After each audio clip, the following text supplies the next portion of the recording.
so happy, my hair so nappy, had an afro. So guys, Arsenal versus Luton. Team sheet news, pretty much what we thought it was going to be. We talked about the need to make changes, and I think that that's what's happened here. Look, I think these guys, and I talked about this in the forum, I think these guys coming in have got their chance, and that's all you can ask for.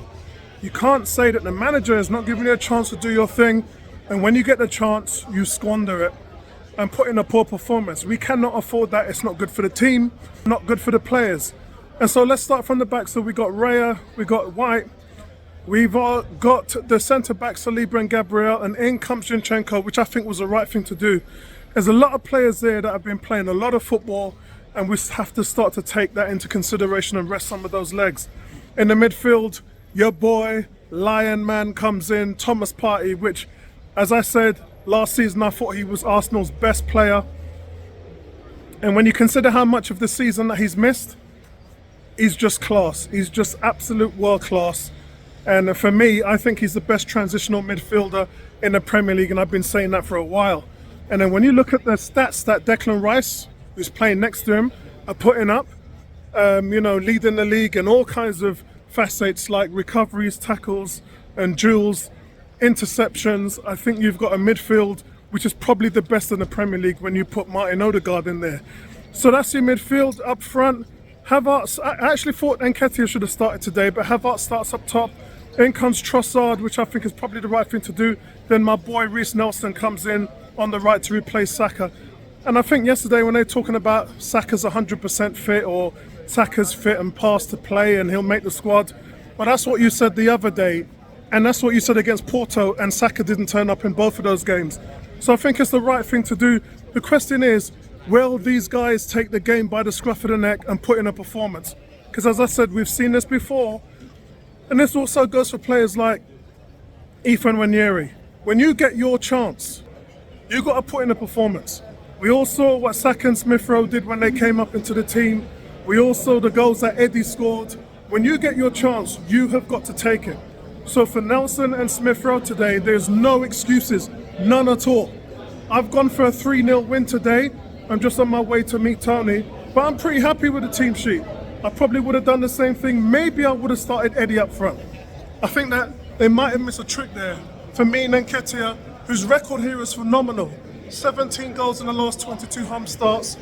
We talked about the things that Eddie doesn't do well, which is like coming off the bench, being an impact player, games away from home. Eddie hasn't really shined there. But where he does shine is when you start him at home in the Emirates Stadium. There isn't anybody in the team that's got a better record than him. And that's fact. So, a little bit disappointed by Eddie for him not making the first 11 today. But overall, I'm really happy with the team. All right, so I'm just about to go and meet Tony now. So, let me see what he's got. What's going on, Tony? Let me see what he's got going on what his thoughts are about the team. What's going on? Look, we're wearing the same jersey as well. How you doing, What's going on, brother? Yeah, good, man. I was just talking about the team sheet, actually. What's your thoughts on the team sheet? Especially, my point really was that Smith Rowe coming in, Nelson coming in. I'm not worried about Thomas Partey. He's not in this conversation because I thought he was the best player last season. But with these guys coming in, they've got to get it done. Yeah, that's on them. If they don't put performance, that's right. It's got nothing to do with Arteta. That's on them. Yeah, that's right. I mean, you know what? Sometimes you got to throw them into the den and expect them to find a way. That's what they have to do today. Find a way. You got to find your places on the pitch. You got to win your duels. You got to ensure that you're in a discussion. Yeah, because some of these players aren't getting a look in. So this is your opportunity. You know, you've been at it week in, week out, trying to get in. Now you got your chance. You have to take advantage of the opportunity. And the thing is, Tony, let's all agree, it's not easy what they've got to do. What they have to do is not easy. We've got £100 million players like Jack Grealish who are in the same position as them, playing for a title challenger team, and your arse is on the bench every game, and you've got to make an impact. So, the fact that the guys, Reece Nelson just signed his contract, Smith Rowe signed his contract to wear the number 10. They've got to earn their keep now. They've got to get it done. There's players on there that have done it, like Saka. He came through when Eddie got his chance. He's scoring goals. I'm a bit disappointed that he's not playing today. I talked about his record here. 17 goals here in the last 22 starts at the Emirates Stadium. So I'm a bit sad that he's not playing, but maybe they want to see how far this Havertz train can go. Yeah, 4 goals in his last 5 starts. Yeah, I mean, I think it's about striking a balance, because you could throw Eddie in today, but do you want to throw him in at the same time as you throw in Reece and Emil? I think, at some point you have to go, well, maybe that's one step too far. I keep my head man, I keep my, my guy who's going to operate down the centre, keep the spine of the team intact, and then I just shift on the edges. And that's what I think he's done. He's done it nicely, I think. So who's the loser here? Jesus? I think so. Yeah, I think so. Yeah, I mean, I never really thought about it that way, but I guess he's, he's going to be thinking about, well, when Martinelli and Saka are fit, I'm going to be sitting on the outside looking in. So, he could be the loser. All right, guys, listen, I'm going to find out what's going on there, because they've actually got a sale on, and I think today is the last day. So I'm just going to go and check it out. I'll catch up with you guys at half time. Nice one, guys. It was nice meeting up with Tony there. We were just catching up in the shop, in the armory, and we was just saying, like, this season, man, Arsenal have made a mint off me this season. Like, I spent more money on Arsenal. I was a season ticket holder 20 years ago, yeah. So in the last 20 years, I've spent more money than I have this season, simply because the clothes are so good. The clothes are so good. Adidas has got their act together, and they know they've got their act together. That's why they're breaking records. Like last season, that black jersey had sold the most in any other season. The girls this season now have got their own kit, which the guys don't even have. I mean, the Jamaican jersey as well. I mean, they're just killing it. They're killing it. And they're coming out with different themes, and every theme that comes out, last one was the Ian Wright jersey, and then the Hayland. They're just killing it. They're coming out with all this stuff, and the fans are going crazy with it. So, listen, kudos to Adidas, man. You've done really well with this in terms of what you've given the fans, because it really is for the fans. And I was just saying, I saw an orange top in there as well. And they did the French top, which was out to the Arsene Wenger and the French players. I said, wouldn't it be nice if they did an orange jersey for the Dutch, for Dennis Bergkamp? That would be nice, but I wouldn't put it past them to get something like that done, man. So, today, as I said, looking forward to 3-0 and just putting pressure on Liverpool, because I saw Jurgen Klopp today in his interview, and not going to lie, he looked beat up. He looked ill. He didn't look well at all. And so that's all the stress that came from them losing the title by a point, and then they had a massive drop-off last season, and then this season flooded with injuries but still top of the league.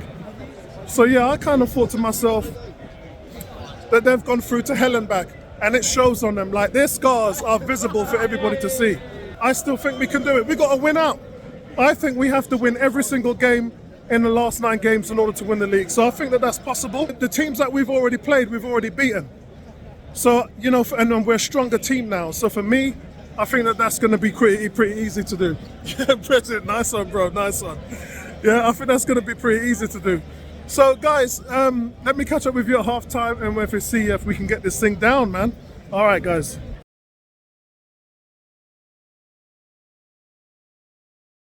Half-time, Arsenal 2, Luton 0, and Arteta couldn't be happier, could he? Because you've got to put some of your reserves out to have a run out in the team.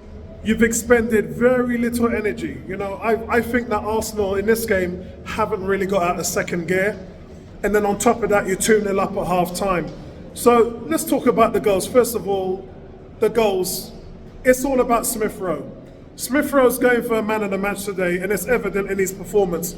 I said before the game, you're looking to one of those guys, fringe players, to come out and make a stamp on the game. Let the manager have a really difficult time in terms of him picking a team. And Smith Rowe makes a tackle on the halfway line, moves the ball in transition to Havertz, and squares it for Odegaard for the first goal. It was all Smith Rowe. Second goal, Smith Rowe runs into that pocket, gets the ball off Trossard on the left-hand side, carries it to the byline, moves it into the middle with an oncoming Reece Nelson, who comes in and slots the ball. That's actually really good from Reece, because Reece has suffered a lot of isolation in this game. We know, because we see from Saka, the support you get from Ben White really does help. But because Luton have been looking to play that left diagonal ball over to us and expose the invertedness of somebody like a Ben White, Arteta's told Ben White to not push up as much, which means that Reece Nelson is pretty much isolated on that side. So he's not done much in this game. So it's really good for him to come into the box and get on the end of that in regards to the second goal. But I do want to talk about the level of sloppiness as well. You could see that from certain players, Zinchenko, Odegaard, maybe Gabriel, really sloppiness from those guys. Little bit of, I would say maybe fatigue. You know when they say you got the physical fatigue, you got the mental fatigue. And for those guys, it would surprise me. Jesus, and we talk about Nketiah, they didn't make it. Fabio Vieira as well, he didn't make the first 11 here today. So there's ways that you can play about with it after 60, 70 minutes. But overall, as I said, I think Arteta would be really happy with this, because Arsenal really have not hit any kind of gear at all. Special mention to Havertz and Trossard, who I think have been fantastic in this game. And look, guys, they're doing the bare minimum and getting the result, and that's all you can really ask for. Speak to you guys at full time.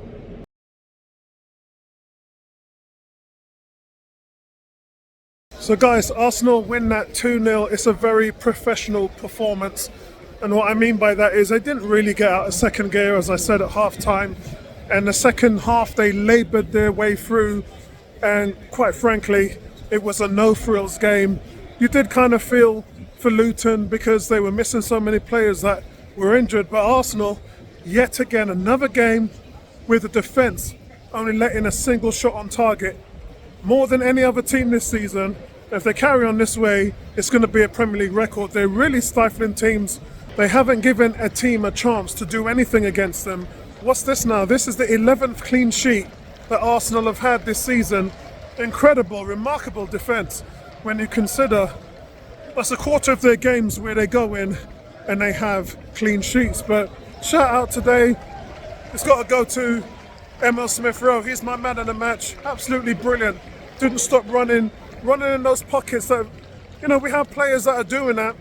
Trossards, Havertz, and all them guys, they run into those pockets and they're a force running beyond the back line. Emil shows that he can do that as well.